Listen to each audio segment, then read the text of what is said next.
Mesdames et messieurs les jurés, chers publics, permettez-moi d'abord de souligner l'ironie de la situation.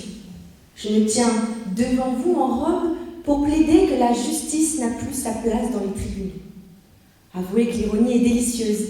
Plaider contre le tribunal dans un tribunal. C'est presque un blasphème. Et je l'assume, quoi de mieux que le temple pour questionner la foi? Alors, permettez-moi, Madame la Justice, de vous dédier cette plaidoirie. Et oui, je m'adresse à vous. Pas au marbre qui orne ce tribunal, ni même au buste qui semble juger les plaidoiries, quoique certains bustes aient parfois l'air plus sévères que les jurés eux-mêmes, mais à vous. Et rassurez-vous, je ne viens pas profaner, non, je viens seulement interroger. La justice a-t-elle encore sa place dans les tribunaux? Avouez que l'ironie... Avant les tribunaux modernes, la justice existait déjà. Pas dans des palais ou sous des lustres dorés, mais au cœur des communautés. Au Moyen-Âge, comme le rappelle Claude Gauvard, on jugeait devant tous pour réparer, restaurer et équilibrer.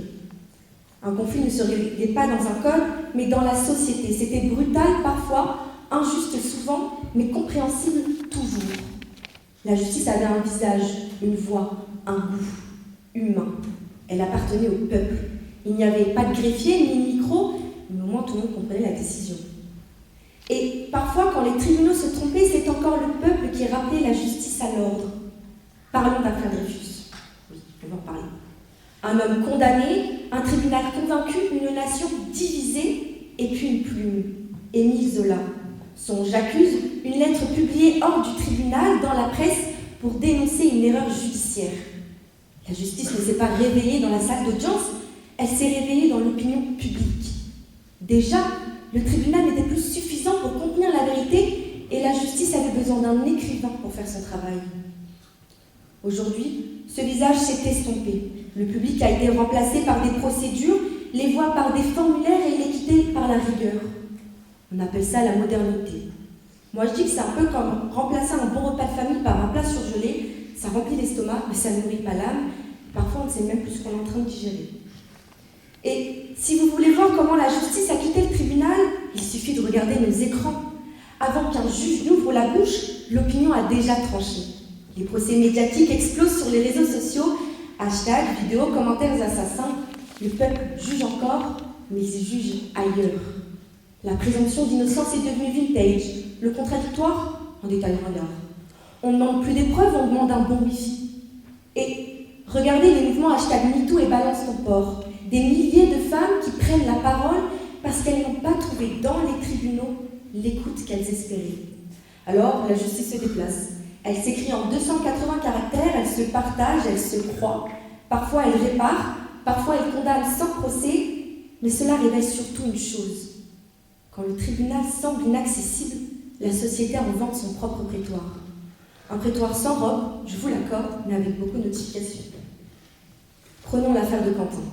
Un drame qui a secoué la France. Avant même l'instruction, les plateaux télé explosaient. Avant même le juge, les hashtags circulaient. On demandait des peines exemplaires, on exigeait des excuses publiques, on brandissait la justice comme un trophée politique. Et pour être clair, ce n'est pas une question d'idéologie. Ce qui compte dans le fond, ce n'est pas le parti, mais la rapidité avec laquelle l'opinion publique juge et condamne avant même que le tribunal ne se prononce. Et comme si cela ne suffisait pas, le ministre de la Justice lui-même a publiquement désigné les coupables présumés, non pas dans la solennité d'un tribunal, mais sous les spots d'un plateau télé. Plus près de nous, c'est un journal local qui diffuse le prénom et la photo d'un homme arrêté pour des faits de viol et de tentative d'enlèvement, le jugeant coupable, avant même que la justice ne soit saisie sans contradictoire. Quand le pouvoir exécutif ou la presse distribue les rôles, que reste-t-il au tribunal? La mise en scène finale? Les applaudissements? Bien simplement le rideau qui tombe. Et parlons-en de la politique. Notre très cher bâtonnier nous l'a rappelé lors des demi-finales, quand la politique entre dans les tribunaux, la justice en sort. Je ne pense pas qu'il parlait d'un simple principe de sagesse, il parlait de faits. Lorsqu'un procès devient un argument de campagne, lorsqu'une décision judiciaire est instrumentalisée, le tribunal cesse d'être un lieu de vérité, il devient un théâtre. Et la justice sort discrètement par la coulisse. Mais ce n'est pas tout. La question fondamentale est: qu'entendons-nous par justice? Pour Aristote, elle est proportionnelle et équilibrée, pour Kant, elle est universelle et rigoureuse, et pour Rawls, elle est équitable et construite dans l'ignorance des privilèges. La loi est un instrument, alors que la justice est un idéal. Et les tribunaux, ils appliquent la loi. Mais appliquer la loi, c'est parfois oublier le cœur des hommes. Et ça, je l'ai compris lors de mon stage que j'ai effectué dans un cabinet d'avocats, que dis-je, dans le meilleur cabinet d'avocats de toute la ville, dont je tairai le nom pour éviter toute contestation. Mais je pensais y découvrir la justice. J'ai découvert une vocation et une légère crise existentielle. Lors d'une audience, comparaissait un homme d'une trentaine d'années. 28 condamnations à son actif. Oui, 28. Un parcours judiciaire plus dense que mon CV professionnel, et je vous rassure que j'ai pourtant tout ce que j'ai pu. Le verdict tombe, 18 mois de prison. 28 condamnations, 18 mois de prison.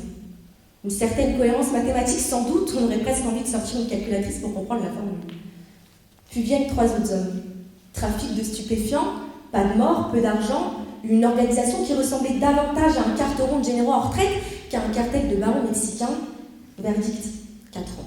Comme quoi, même l'amateurisme peut coûter cher. Et je ne conteste pas la légalité, la loi a été respectée, les textes appliqués, mais dans ma conscience, j'éprouvais un certain malaise. La balance était droite, certes, mais l'impression d'équilibre variable. Ce jour-là, j'ai compris que la justice pouvait être rendue sans être sentie. Et quand la justice n'est pas ressentie, elle cesse d'être une évidence. Elle devient une discussion, voire même une contestation. Mais mon expérience n'était qu'un exemple parmi tant d'autres, car ce décalage entre la loi et le sentiment de justice ne se limite pas à une audience. Il est inscrit dans certains mécanismes même de notre droit. Il existe des principes parfaitement rationnels, parfaitement nécessaires, qui produisent pourtant ce même trouble intérieur. Et c'est précisément là que la prescription prend tout son relief. Pourquoi existe-t-elle? Pour garantir la sécurité juridique, bien sûr, mais imaginez une victime qui, avec toute sa force et sa conviction, n'arrive qu'à témoigner que 20 ans après les faits, à qui le tribunal dit « il est trop tard ». N'est-ce pas là l'exemple même de la perversité de la justice? La loi est respectée, oui, mais la justice, elle, se retire calmement comme si elle aussi était soumise au temps, comme si elle avait une date de péremption. Alors, certains la cherchent ailleurs.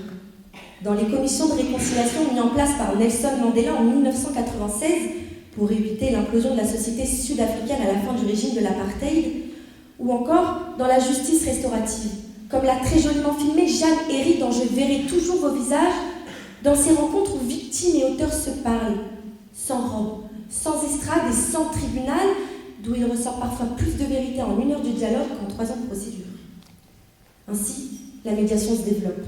On négocie, on concilie, on trouve des accords loin des prétoires, comme si, parfois, parler valait mieux que condamner, comme si la paix intéressait davantage que la peine. Étrange idée. Résoudre un conflit sans audience solennelle, presque révolutionnaire. Alors, Madame la Justice, vous n'êtes pas inutile. Vous êtes indispensable, mais vous n'êtes plus seule. Vous êtes invoquée partout, dans les indignations sociales, dans les réseaux, dans les débats politiques. Mais au moment d'assumer un verdict, dans le silence d'un tribunal, face à un dossier, face à une vie, là, soudain, vous n'êtes nulle part. Alors oui, vous êtes devenu un symbole. Mais est-ce suffisant? Historiquement, la justice se vivait. Aujourd'hui, elle se commande, se partage, se like. On diffuse une vidéo, on s'indigne, on identifie un coupable en 3 commentaires et on le condamne en 10. Et s'il reste un doute, on ouvre un sondage. La justice s'expose et se manipule, et moi je me tiens ici pour rappeler que le tribunal n'est pas la scène finale de cette pièce. Oui, le tribunal c'est le lieu de l'équilibre, de la réflexion et de l'application raisonnée de la loi. Mais la justice vit ailleurs. Elle vit dans la communauté, dans le regard, dans l'esprit et dans le cœur de chacun. Alors oui, Madame la Justice, vous n'avez plus toute votre place exclusivement dans les tribunaux. Mais c'est à nous, citoyens et jurés, de vous y ramener. Non pas pour que vous soyez reine, mais pour que vous soyez vivante. Car le pire, ce n'est pas que les tribunaux existent. Le pire serait qu'ils continuent à rendre une justice à laquelle on ne croit plus. Et un temple vide de foi, Madame la Justice, vous savez ce que c'est. C'est magnifique, ça se visite, et ça sonne creux. D'ailleurs, les Grecs avaient peut-être déjà tout prévu. La justice, chez eux, s'appelait Thémis, et elle avait 3 filles, l'équité, la loi et la paix. 3 sœurs qui, normalement, travaillent ensemble. Mais aujourd'hui, l'équité semble être devenue influenceuse et aux dernières nouvelles, elle est restée coincée à Dubaï. La paix traverse visiblement une crise d'adolescence et on demande à la loi de faire le travail des 3. Le problème, mesdames et messieurs les jurés, c'est que la loi peut appliquer des règles. Mais vous seuls pouvez rendre la justice. Alors, désignez-moi vainqueur et ce sera justice. Je vous remercie.